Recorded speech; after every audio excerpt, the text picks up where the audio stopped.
This is Chodine with Capital Jazz TV, and of course I've got to take a minute and have a chit chat with Bluey from Incognito. Bluey, how are you? I'm fine. All the better for seeing you. Ah, thanks.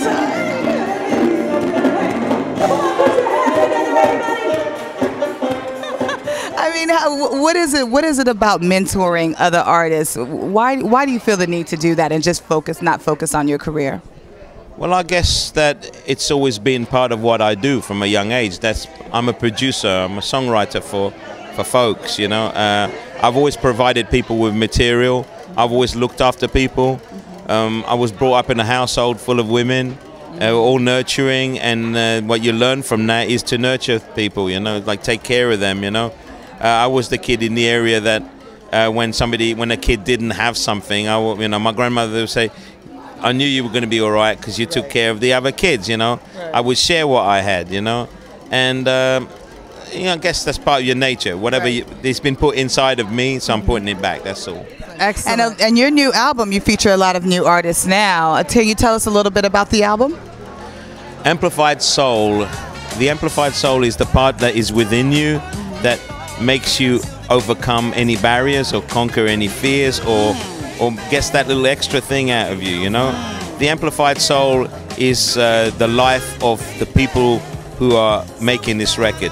Deborah Bond, Incognito, Carleen Anderson, you know. People who've been through stuff, people who continue to go through stuff, but reach deep inside themselves not to let the fight isn't done. Right. You know, the battle is you know, is still to be won. You know, and we're still climbing. We're still aspiring. We're still, you know, nurturing, taking care of other people. Even though while we're trying to make our careers, you know, still get it to the level of where we want it to. You know. No, I'm realizing that it's not all about trying to have that material thing that you know that we aim for when we're younger. It's about, it could be just what I have now, you know, but to understand how lucky I am and how successful I am, and to be able to maximize what I have, what I do with what I have. Because a lot of people are waiting for the thing to happen that is the dream, you know, and much of the world's problems is down to money and ego. Can music be that catapult that changes the world? I know for a fact that it does, because I live it. I took was the first band to go back to Japan after the tsunami. Okay. I saw the work that we could do as musicians. I saw the heart that we gave to the people in the town when we played. I saw how they welcomed us and how they thanked us. I saw how we could raise money.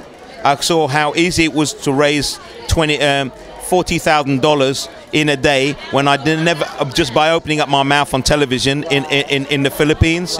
All right, take one of your homegirls, Deborah Bond, who wrote a lyric on this current album, Amplified Soul, and I've already had about 50 emails from people, including people who are in hospital, people whose mothers are dying, a girl who's anorexic who wrote to me saying, thank you, I'm going to listen to that song every day and it will help me with the fight that I have because I'm not at home at the moment. I'm in a place to get better. You know, it's like, does music make a difference? It's made a difference to me when I was 5 years old. It made a difference to me all my life. It was an education. Stevie Wonder, Marvin Gaye, James Brown. They were lessons that no teacher could give me at school, you know? So does music make a difference? Absolutely. Absolutely. So what point in your life, from way in your younger years, did you say, this is what I'm going to pursue for the rest of my life? This is what I'm going to use to elevate the world? The first memory I have of being on planet Earth was that.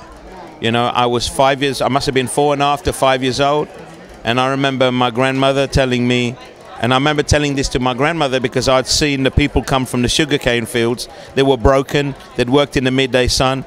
Then they sat outside in the shade waiting for evening to come. The musicians came, and those broken bodies, those old ladies, would turn into flamingos flying. You know, they were like they were like birds and twisting in the air. You know, they were dancing with their. I thought I thought it was magic. Right. I thought it was magic.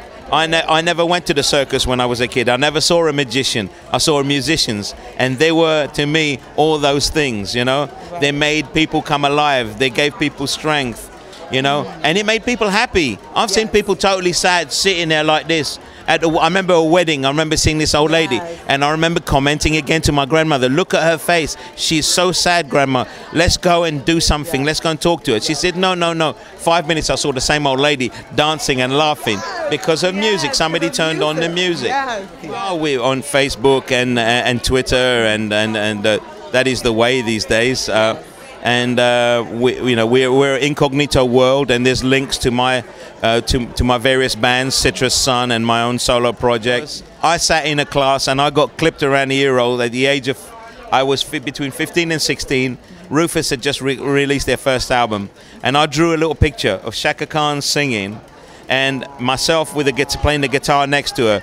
George Benson to the right playing the guitar, Stevie Wonder on the keyboards, George Duke on the keyboards, Steve Gadd on drums, and James Jamerson Jr. on bass. The only guy I never got to work with was James Jamerson. All the rest I've worked with. Worked with, yes. I've worked with them, I've performed with them, I've produced them, and I've worked on live on stage with them.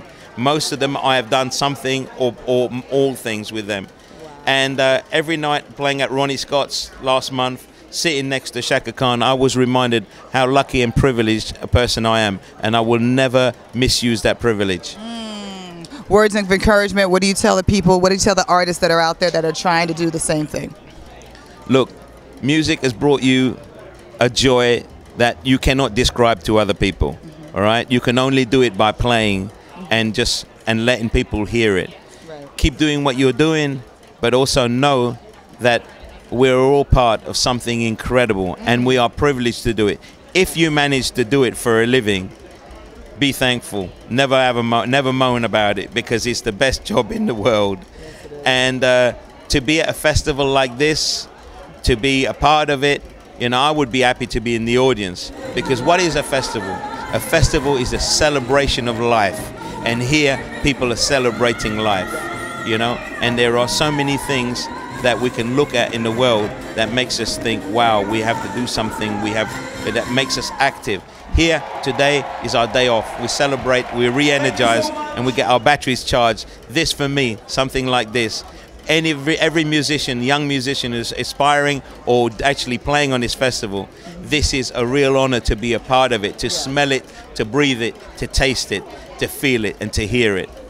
This is a celebration of life. This is a celebration. We are celebrating Incognito here at Capital Jazz Festival. Bluey, it's always a pleasure to speak to you. Thank you.